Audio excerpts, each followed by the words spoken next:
Good evening to all of you. मेरा नाम है अखिलेश और आपका स्वागत है आपके अपने चैनल जिसका नाम है द रीजनेबल कमेंट्री। आज थोड़े दिन बाद हम लोग आज नया क्लास शुरू करने जा रहे हैं। आपका बवाल सवाल सीरीज कंटिन्यू है, जिसमें आज हम लोग देखेंगे आपके एग्जाम के पॉइंट ऑफ व्यू से एक और महत्वपूर्ण क्वेश्चन। देखिए क्वेश्चन है आपका, अभाज्य गुणनखंड विधि से ये जो संख्या दिया गया है 6, 72 और 120, इसका लसा और मसा निकालना है। लसा मसा आपने निकालने का तरीका आप पहले से जानते हो, लेकिन यहाँ पे लिख दिया गया आपको कैसे निकालना है। कैसे? अभाज्य गुणनखंड विधि से। तो जब इस विधि से बोला गया तो इसी विधि से आपको क्वेश्चन आपको सॉल्व करना पड़ेगा। अब देखिए इसके लिए सबसे पहले आपको जानकारी होना चाहिए कि अभाज्य संख्या आखिर क्या होता है। अभाज्य संख्या, देखिए नाम से ही पता चल रहा होगा। भाज्य, भाज्य मतलब होता है जो कटने वाला होगा, और अभाज्य का मतलब जो ना कटे। जैसे कि अगर बात करें 2, तो 2 जो होगा सिर्फ या तो 1 से या 2 से, इसकी बस इसी से कटेगा, इसके अलावा किसी से वो कटने वाला नहीं है। 3 की अगर बात करें तो 1 और 3 से ही कटेगा, इसके अलावा किसी से कटने वाला नहीं है। 7 ले लीजिए, 19 ले लीजिए, 23 ले लीजिए, ये जो वो संख्या होती है या तो वो 1 से या अपने आप से कटे। तो ऐसी जो भी संख्या जो 1 और सिर्फ अपने आप से कटे, ऐसी संख्या को ही हम लोग कहते हैं अभाज्य संख्या। दूसरी तरफ अगर आप बात करेगा 4, 6, 12, 16, तो इसको हम लोग कहते हैं भाज्य संख्या। जो यहाँ पे कितने आपके मिले? टोटल 2, जो 2 से ज्यादा संख्याओं से कटे। ये 1 से भी कटेगा, 4 से भी कटेगा, लेकिन इसके अलावा ये 2 से भी कटेगा। 6 की बात करें तो 1 से भी कटेगा, 6 से भी कटेगा, लेकिन इसके अलावा 2, 3 से भी ये कटेगा, 12 भी उसी तरीके से, 16 भी उसी तरीके से। तो ध्यान रखना है कि अभाज्य संख्या वो संख्या होती है जो 1 और अपने आप से कटे, ऐसी संख्या को हम लोग कहेंगे अभाज्य संख्या। और वैसी संख्या जो 2 से ज्यादा फैक्टर से कटे, उसको हम लोग कहते हैं क्या? भाज्य संख्या। तो हम लोग को इस जो क्वेश्चन में पढ़ना कौन सा? अभाज्य संख्या के बारे में। तो देखिए अभाज्य संख्या आप समझ गए, वैसा होता है। अब आते हैं हम लोग क्वेश्चन पे। 6, 72 और 120, हमें क्या निकालना है? लसा और मसा। तो सबसे कि हम जब भी भाग लगाएंगे ना, तो ऐसी संख्या से ही हम भाग लगाएंगे जो कैसा हो? अभाज्य संख्या। देखिए हम इसीलिए पहले में 2 से भाग लगाया 3 बार में, फिर 3 से भाग लगाया है तो 1 बार में। ये देख सकते हैं 2 और 3 आपका कैसा संख्या है? अभाज्य संख्या है। ठीक उसी तरीके से 72 2 बार में 36, फिर 2 से 18, फिर 2 से 9, 3 से 3, 3 से 1। यहाँ पे देखिए जितनी भी संख्या जहाँ है 2 और 3, ये दोनों आपका अभाज्य संख्या है। फिर 120 है 2 से 60, 2 से 30, 2 से 15, 3 से 5, 5 से 1। यहाँ पे भी जितनी संख्या है 2, 3, 5, ये सभी कैसी संख्या? अभाज्य संख्या। तो यहाँ तक तो कोई दिक्कत नहीं होता है, किसी भी बच्चे को कोई दिक्कत की बात नहीं होती है। दिक्कत उनको होता है मसा और लसा हम लोग ले कैसे। देखिए इसको हमने लिख दिया 2 गुने 3, यहाँ पे जो संख्या था हमने उसको ये लिख दिया गुना के फॉर्म में, और यहाँ पे जो संख्या था वो हमने लिख दिया इसको गुने के फॉर्म में। अब यहाँ से आपका मेन समझने की चीज है वो बहुत ध्यान से समझिएगा। देखिए 6 में था 2 और 3, वो हमने यहाँ पे लिख दिया। यहाँ पे देखिए 72 में देखिए 2 कितने बार आया है? 1, 2, 3 बार आया, तो हमने 2 पे पावर लिख दिया कितना? 3 देखिए कितनी बार आया है? 2 बार आया है, तो 3 पे हमने पावर लिख दिया 2। आप ऐसे लिख सकते हैं, दिक्कत की कोई बात नहीं है। अब देखिए इसमें देखिए 120 में देखिए 2 कितनी बार आया है? 1, 2, 3, तो हमने लिख दिया 2 पे पावर 3। 3 देखिए 1 बार आया है, तो हमने 3 को 3 ही रहने दिया। 5 को हमने 1 बार आया था तो हमने 1 ही बार रहने दिया है। यहां तक भी किसी भी बच्चे को कोई टेंशन नहीं होती है। समस्या उन्हें इसी बात से होती है कि अब इतना करने के बाद मसा कैसे लिया जाता है और लसा कैसे लिया जाता है। अब वो बहुत ध्यान से समझिएगा। देखिए मसा जो होने के लिए आपका होना चाहिए, यहाँ पर टोटल आपके पास 3 संख्या है, और यहाँ पर हमने अभाज्य गुणनखंड के रूप में हमने यहाँ पर इसको सजा दिया है। मसा हम यहाँ से उसको ही हम कलेक्ट करेंगे जो तीनों में प्रेजेंट होना चाहिए, और कम से कम संख्या वाला आपका प्रेजेंट होना चाहिए।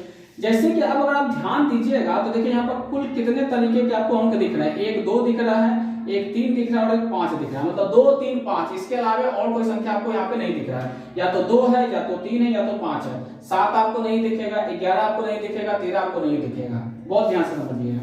तो हम क्या करते हैं, अगर ज्यादा टेंशन हो तो 2, 3 और 5 अब ये लिख लीजिए। जितनी भी तरीके की संख्या हो पहले आप पहले आप लिख लीजिए। लसा में भी आप वही काम कर सकते हैं, लेकिन पहले हम मसा में देखते हैं। अब जरा ध्यान से देखिएगा कि 2, 3, 5 ये 3 तरह का आपको अंक यहाँ पे था, वो हमने लिख लिया। अब देखिए क्या हम जो दो की बात कर रहे हैं, दो इन तीनों में है कि नहीं, तो बिल्कुल देखिए दो यहाँ पे भी है, दो यहाँ पे भी है, दो यहाँ पे भी है, तो एक तो क्लियर हो गया। अब देखिए दो सबसे कम कहाँ है, सबसे कम दो अगर देखिए यहाँ पे देखिएगा तो पावर 1 है, यहाँ पे पावर 3 है, यहाँ पे पावर 3, लेकिन हमें क्या चाहिए सबसे कम, तो सबसे कम रहा ये, तो मतलब 2 पे पावर 1 आपको रहने देना है मौसम है। अब 3 के भी बारे में ये देखिए 3 पहले आपको चेक करना है कि 3 तीनों में है कि नहीं, तो बिल्कुल है, यहाँ पे भी है, यहाँ पे भी है, यहाँ पे भी है, ठीक है 3 आपका तीनों में। लेकिन फिर से वही चीज सबसे कम ढूंढना है, सबसे कम आपका देखिए यहाँ पे 3 पे पावर 1, यहाँ पे 3 पे पावर 2, यहाँ पे 3 पे पावर 1, हमने कहा सबसे कम कितना 3 पे पावर 1, तो 3 पे पावर 1। अब 5 में आइए, क्या 5 आपको तीनों जगह पे दिख रहा है, यहाँ नहीं है, यहाँ नहीं है, यहाँ है, मतलब 5 से आपको कोई लेना देना नहीं है, तो 5 को भैया आप हटा दीजिए। तो 2 पे पावर 1 का मतलब 2, 3 के पावर 1 का मतलब 3, मतलब 3 दूना 6 इसका हो गया मौसम। ठीक है, बहुत ध्यान से समझिएगा। सबसे पहले आपको क्या करना है, जितनी भी तरीके के आपके अंक दिखे पहले वो आप लिख लीजिए, 2, 3, 5। यहाँ पे मेरे पास 3 तरह का अंक था, हमने तीनों तरीके का अंक हमने लिख लिया। देखिए फिर से देखिए अगर आपको समझने में दिक्कत हो, हमने कहा सबसे पहले देखिए कितने तरीके का अंक है, 3 तरीके का था, 2 था, 3 था और 5 था। अब आपको देखना है मौसम में सबसे पहले तो आपको चेक करना है कि 2, 3 और 5 तीनों में है कि नहीं। सबसे पहले 2 का देखते हैं, 2 देखते हैं तो बिल्कुल तीनों जगह है, क्योंकि आपके पास 3 संख्या, तो तीनों जगह आपको चेक करना, तो 2 है। अब आपको देखना है सबसे कम कहाँ है, सबसे कम यहाँ पर 2 पे पावर 1 है, यहाँ पे 2 पे पावर 3 है, यहाँ पे 2, यहाँ पे भी आपका 2 पे पावर आपका 3 है। सबसे कम चाहिए, सबसे कम आपके पास 2 पे पावर 1 है। अब 3 पे आइए, 3 देखिए तीनों में है कि नहीं, बिल्कुल है, तीनों में है। अब तीनों में है तो देखिए सबसे कम कहां पर, सबसे कम 3 पे पावर 1, 3 पे पावर 2, 3 पे पावर 1, सबसे कम आपका 3 पे पावर 1। अब फिर देखिए 5 पे देखिएगा तो 5 क्या तीनों जगह है, नहीं है। जब नहीं है तो इस 5 से आपको कोई लेना देना नहीं है, बस खत्म हो गया, 3 दूना आपका 6, बहुत इजी है। अब आते हैं लसम में। लसम में भी सबसे पहले काम आपका वही है, सबसे पहले जितनी भी तरीके के आपके अंक आपको दिख रहे हैं पहले आप लिख लीजिए। देखिए 2, 3 और 5 यहाँ पे दिख रहा है, तो लिख लीजिए 2, 3 और 5, वो हमने लिख लिया। अब इसमें आपको उल्टा करना है, ठीक है। यहां पर आप क्या करते थे कि सबसे कम पावर वाला लिखते थे, लसम में आपको करना सबसे ज्यादा पावर वाला आपको लिखना है। देखिए तो 2 पे पावर 1 है, 2 पे पावर 3 है, 2 पे पावर 3 है, सबसे ज्यादा कितना पावर गया 2 पे 3, तो हम यहां पर लिख देंगे 2 पे पावर 3, ये खत्म। 3 में भी आपको वही काम करना है, 3 में देखिए सबसे ज्यादा पावर आपको लिखना है 3 पे पावर 1, 3 पे पावर 2, 3 पे पावर 1, सबसे ज्यादा पावर कितना 3 पे 2, तो 3 पे पावर दे दीजिए 2। और 5 देखिए 5 कितना है, सिर्फ एक ही 5 है, तो सिर्फ एक ही 5 रहने दीजिए, 5 पे पावर 1 दीजिए ना दीजिए उससे कोई फर्क पड़ने वाला आपका नहीं है। तो लसम में आपको ये नहीं चेक करना होता है कि कोई एक संख्या तीनों में है कि नहीं। मौसम में आप चेक करते थे कि अगर आप 2 लिख रहे हैं तो 2 सभी जगह होना चाहिए, 3 लिख रहे हैं तो 3 सभी जगह होना चाहिए, 5 लिख रहे तो 5 सभी जगह होना चाहिए। ये मौसम में हम लोग चेक करते हैं। पहले हमारा काम होता है मौसम में चेक करना कि सभी जगह है कि नहीं, और जब सभी जगह है तो सबसे कम पावर कितना वो हम लिखते हैं मौसम में। लसम में भी हम वही चीज लिखते हैं, जितने भी तरीके के हमको पहले लिख लीजिए, लेकिन लसम में हम सिर्फ देखते हैं कि वो संख्या सबसे ज्यादा पावर कहां पे आया, सबसे ज्यादा था। तो 2 पे पावर 3 सबसे ज्यादा था, 3 पे पावर 2 सबसे ज्यादा था, और 5 तो एक ही बार है, सिर्फ एक ही जगह, तो हमने इसको यहीं पर रख दिया। अब इसको आप गुना कर लीजिएगा तो आपका ये कितना हो जाएगा 8, 9, 5, ठीक है। तो 9 8 72 और 72 गुने 5, 5 9 10 7 35 36, तो 360 इसका क्या हो जाएगा, एलसीएम हो जाएगा।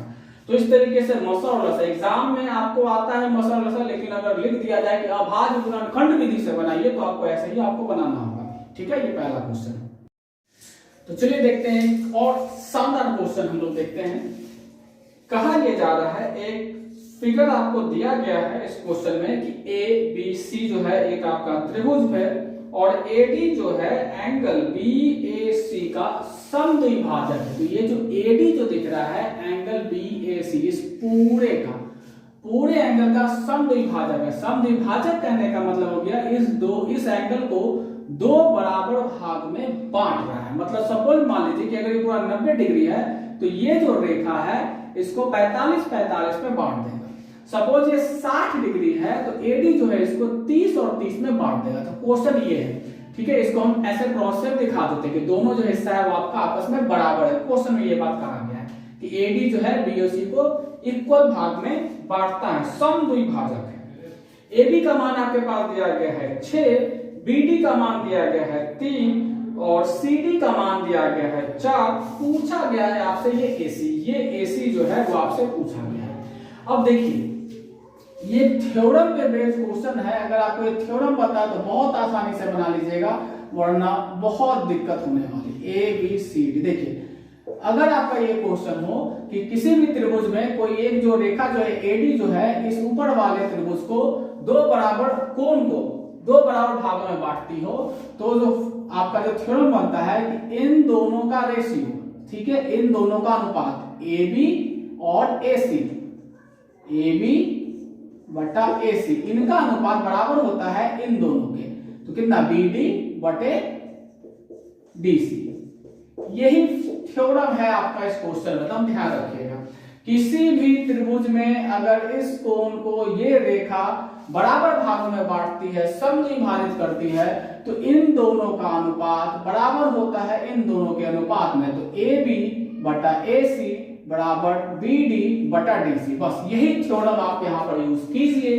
देखिए इन दोनों का अनुपात, तो ए बी बटा ए सी हमने यहाँ पर लिखा, बराबर इन दोनों का अनुपात बी डी बटे डी सी। यही थ्योरम आपका हम यूज कर रहे हैं। अब क्वेश्चन इजी हो चुका है। वैल्यू रखिए, ए बी का मान कितना 6, ए सी का मान कितना पता ही करना है तो इसी रहने दीजिए। बी डी का मान कितना 3, सी डी का मान कितना 4। अब यहां से क्या करिए, कैंची गुना, तिरछी गुना करिए, इनको इनके साथ इनको इनके साथ, तो 6 गुने 4, एसी गुना होगा 3 के साथ, तो एसी गुना 3 को इक्वल करिए, इस तरफ फेंकिए, ये गुना में है 3 इक्वल के इस तरफ आएगा तो नीचे भाग में 3 एकम 3 गुना 6 4 गुना 8। एसी का मान कितना आ गया 8। सॉल्व एक बेहद ही शानदार क्वेश्चन।